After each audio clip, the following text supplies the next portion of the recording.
था आकाश, वो व्यापक पखड़ जेको आकाश आहे उन खां ई धार कोन्हे। सम्झो था न? हिन जे अंदरि जेको आकाश आहे उहो ॿाहिरियों व्यापक पखड़ जेको आकाश आहे उन खां ई धार कोन्हे। हू हे आहे, हो आहे हिकु। ठीकु आहे न?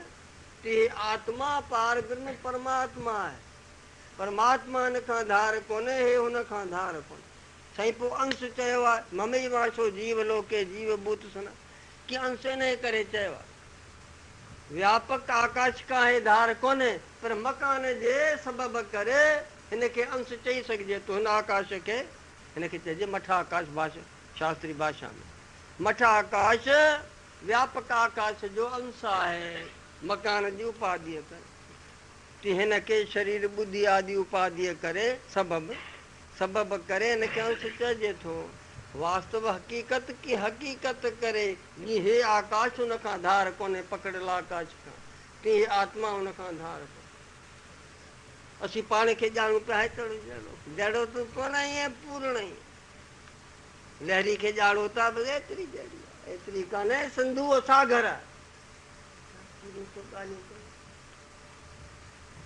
सिंधू सागर लहरी, अरे हिन खां धार कान्हे। जेको सागर था ॾिसो हुन खां उहो धार कान्हे। नालो तव्हांखे ॾिसण में थो अचे लहर ऐं शिकल, उहा का शइ कान्हे। उहो पाणी सिंधूअ खां धार न आहे। हिनखे एतिरो ई न ॼाणो तव्हां। जयराम जी इहो सागर आहे, हिनखे तव्हां इहो न ॼाणे एतिरा आहे। इहो पूर्ण आहे। ईश्वर अंश जीव अवनाशी, चेतन अमल सहज सुख राशि। सुख राशि पूर्ण सुख स्वरूप आहे, आनंद रूप आहे। गर्भ च अमृत भरपूर है, मन मुखां स्वाद न आया। मन मुख केर कि हीअ ॼाणे हीअ सही मां हिन से वञी कथा सत्संग कंदा आहिनि, असांखे त पंहिंजा कम करणु मां न मिलंदो। हाणे वादन मन जो कमु आहे। सत्संग करणु, पाण खे सुञाणणु, भॻवान जी भक्ति करणु, पुण्य कर्म करणु, भॻवान जो ध्यानु करणु, इहे वांदन मल जो कमु आहे। जेके नथा करे सघनि भाॻ आहिनि। गुरबाणी तव्हां पढ़ी ॾिसो सुठी तरह सां। कर नसीबा वाले सत्संग दो घड़ियां, कर नसीबा वाले सत्संग दो घड़ियां, बिन सत्संग विवेक न होई, राम कृपा बिन सुलभन। श्री राम। सत्संग मां जेको सुख मिले थो उहो की उहो नथो किथां मिले, वाड़ वक़्तु कोन्हे हिनखे मिलंदो। घर विच अमृत भरपूर आहे, मन मुखां स्वाद न आहे। मन मुख उहो आहे जो मन जे जीअं चए मन थी करे। साड़ी वठंदे साईं जती न आणींदे त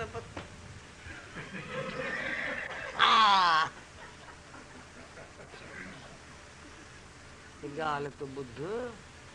17 साड़ियूं तुंहिंजे पियूं आहिनि संदूक में। तोखे पारूअ मां वठी वई सिनेमा में, मूंखे ख़बर पइजी वई। हाणे उते कंहिंखे ॾिसी आई इहे साड़ी, तुंहिंजे घर में पयूं आहिनि घणियूं साड़ियूं। हा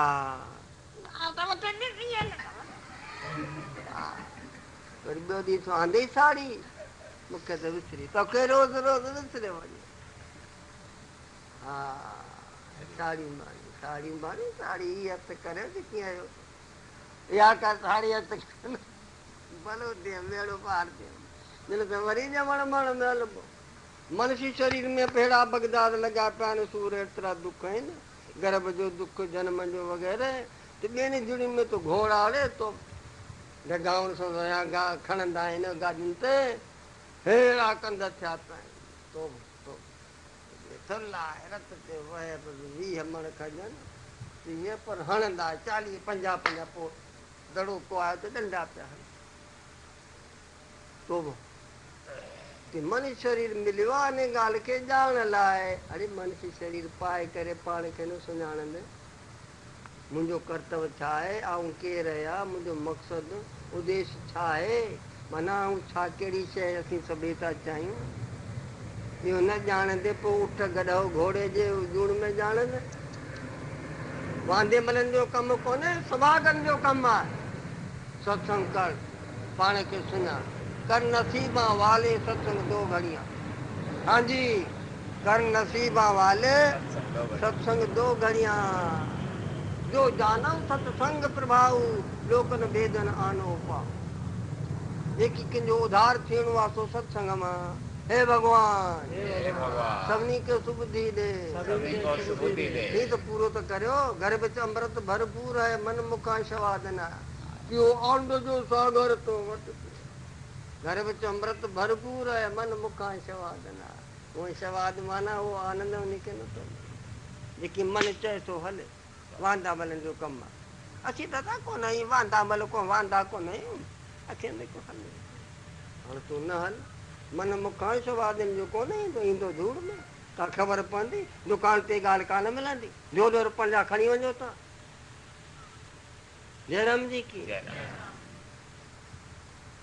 सत्संग मां मिलंदी। को कर्म जी ॻाल्हि, उपासना जी, ज्ञान जी, भक्ति जी, हे वीचार सत्संग मां मिलनि था। घर बिच अमृत भरपूर आहे, मन मुखां सवाद न आहे। को मिसाल जूं कस्तूरी मृग न ॼाणे, सभु हरण न मृग नालो हरण जो आहे। सभु हरण न, हिकिड़े क़िस्म जा हरण थींदा आहिनि, उन नाभीअ में दुन में थींदी आहे कस्तूरी। कस्तूरी सुगंधी उतां पई अचे, हू ॼाणे त हेॾां हेॾां पोइ वीचारा दौड़ंदा। हुजे तो उते ॿियनि हंधि मिले न, कस्तूरी त हिते आहे। जूं कस्तूरी मृग न ॼाणे, भरम ॾियां भरम भुलाया। भरम करे भोले में अची पियो आहे, दौड़े पियो कि भरम खां ॿिए हंधां ॼाव पियो, हितां मूंखे सुख मिलंदो। भला वॾी सत माड़ खणी करियां, सत माड़ कई पोइ चई कीअं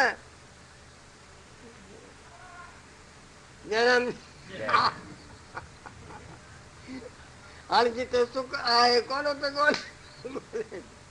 अरे ॻोल्हे तूं पंहिंजो पाण में छो वञी